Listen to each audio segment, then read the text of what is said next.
L'une des choses auxquelles s'interrogent les étudiants lorsqu'ils sont à l'étranger ou ceux qui comptent aller à l'étranger, c'est de savoir le budget. Quel est le budget qu'ils peuvent assumer par mois lorsqu'ils se retrouvent dans tel pays ou telle ville. Et c'est de ce dont on va parler tout à l'heure. Il s'agit ici pour ceux qui comptent venir au Maroc ou ceux qui sont au Maroc. Comment est-ce qu'ils peuvent gérer un budget par mois? Combien est-ce qu'ils peuvent gérer par mois? Si tu veux savoir tout cela, reste jusqu'à la fin de cette vidéo et on en parle tout à l'heure, après le générique.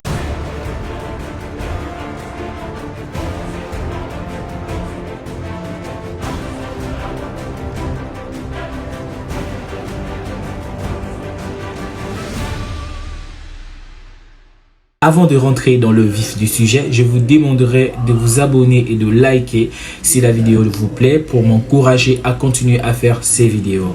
Allez, c'est parti. Je dirais qu'il y a deux types de budget pour un étudiant. Pourquoi je parle de deux types de budget? Parce qu'il y a des étudiants qui vont à l'étranger et qui sont pris en charge totalement. Et la seule chose qu'ils ont à faire, c'est de payer le taxi, c'est de payer à manger, c'est de payer des vêtements. Le logement, il est pris en charge, l'électricité, il est pris en charge, l'école, il est pris en charge. Pour cet étudiant, il y a un budget ici au Maroc qu'il peut avoir, qu'il peut pouvoir consommer par mois. Il y a un autre type d'étudiant, celui-là qui paye sa scolarité, qui paye son loyer, qui paye ses vêtements, qui paye l'électricité, qui paye le taxi et tout le reste. Donc, cette vidéo va se concentrer sur ces deux types d'étudiants.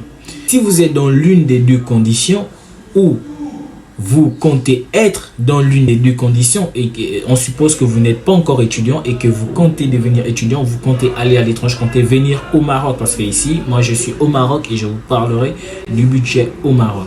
Alors, si vous êtes l'étudiant qui est dans la deuxième situation, c'est-à-dire celui qui paye son loyer, celui qui paye sa scolarité peut-être, et là encore c'est en griffe parce que il y en a qui payent juste le loyer et qui ne payent pas la scolarité. Il y a aussi ce type d'étudiants. Mais si tu es du genre, tu payes toi-même ta scolarité, tu payes ton loyer et le reste. Pour tout te dire, il faut que tu sois un enfant assez aisé, un enfant qui est dans une famille assez aisée. Parce que c'est pas de la blague, c'est vraiment pas de la blague.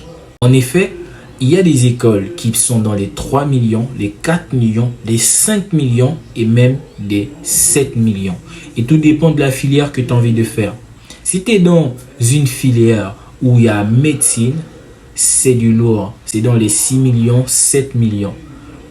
Bon, là je parle en francs CFA. Il faut convertir en dirham. Voilà. Donc, si tu es dans cette situation, c'est vraiment, il faut avoir du cash. Il ne faut pas qu'après, tu te plains, oh, j'arrive pas à survivre. Il faut que tu sois sûr que tu es dans une famille où si tu appelles ton parent va répondre tout de suite. Il faut être sûr que l'argent va tomber si ton parent, parce que dans ce genre de cas, c'est ton parent qui te prend en charge. Dans le deuxième cas, c'est l'État qui te prend en charge. Donc si c'est du genre que c'est tes parents qui te prennent en charge, alors il serait mieux pour toi de penser à toutes ces choses-là, à tous ces détails. Bon, là, c'était côté scolarité. Donc, une chose est sûre, vu que ce sont tes parents qui vont payer la scolarité, tu ne seras pas trop préoccupé par ça. Parce que tes parents savent qu'ils doivent payer la scolarité. Donc, ce n'est pas vraiment l'argent qui sera entre tes mains. Maintenant, l'argent qui sera vraiment entre tes mains, que toi-même tu gères le jour, chaque mois, etc. Ce serait l'argent que la famille te donne pour le loyer, pour les vêtements, pour le taxi, pour manger. En gros, c'est la base en fait, tout ce que j'ai cité. Donc, si tu es dans une ville comme Casa, parce que à Casablanca, j'aime plus citer Casablanca parce que c'est la référence. Moi-même, je ne suis pas à Casablanca, tu vois. Mais Casablanca, c'est un peu là où tu peux faire l'approximation de toutes les autres villes, tu vois. Parce que c'est aussi la ville voilà, qu'on connaît plus. Alors, je te conseillerais un budget de 400 000 francs CFA minimum. Si tu es surtout du genre à aimer dépenser, 400 000 francs minimum. C'est l'équivalent de 6 000 dirhams par là, 6 500 dirhams. C'est un peu l'équivalent. Pourquoi je dis ça? Parce que le loyer, c'est la chose la plus importante quand tu es un étudiant. Il ne faudrait pas que l'on vienne te faire sortir de la maison pour cela, parce que ça va te stresser dans les études, ça va te rendre la situation difficile. Parce que je vous dis, il y a beaucoup qui se retrouvent dans cette situation, qui se retrouvent dehors ou habiter avec des amis à cause du fait qu'on leur a mis dehors. C'est pourquoi il faut toujours prévoir le loyer. Ça doit toujours être indispensable. Et il y a des loyers qui varient de 2000 dirhams à 3000, 4000 dirhams. Tout dépend du confort que vous voulez. Vous voyez, supposons quelqu'un qui a 6000 dirhams sur lui et qui va payer un loyer de 3000 dirhams. Alors, 3000 dirhams est déjà terminé. Vous voyez? Donc, il te reste 3000 dirhams aussi. Et là, je dis bien par mois. Donc, dans les 3000 dirhams, tu as encore les frais de l'électricité parce que j'ai pas mis les frais d'électricité, de l'eau, tout ça à l'intérieur. Bon, c'est pas trop cher. Disons que, voilà, t'enlèves quelque chose comme 500 dirhams à l'intérieur pour ça par mois. Tu vois, donc il te reste 2500 dirhams à peu près. Tu vois, avec 2500 dirhams, tu dois prévoir la nourriture par mois. Donc à 2500 dirhams pour un étudiant si tu es tout seul. Si tu es du genre qui mange très complexé, tu auras au moins 2000 dirhams. Si tu es du genre exigeant dans la nourriture, alors tu auras, ta consommation peut prendre de 1500 à 2000 dirhams, tu vois, tout le mois. Si tu es du genre exigeant qui va dans des restaurants, qui va dans des endroits où on vend des tacos, tu veux toujours manger des grands trucs et quand tu prépares, tu achètes toujours que des choses vraiment, tu vois, 1500 à 2000 dirhams le mois. Mais si tu es du genre les spaghettis, la sardine, les œufs, ce genre de choses, même 700 dirhams peut te tenir tout le mois, tu vois. Donc ce sont des choses qui sont un peu moins chères ici. Donc du coup, si on suppose que tu es du genre très exigeant, donc tu as dépensé 1500 dirhams, donc il te reste combien?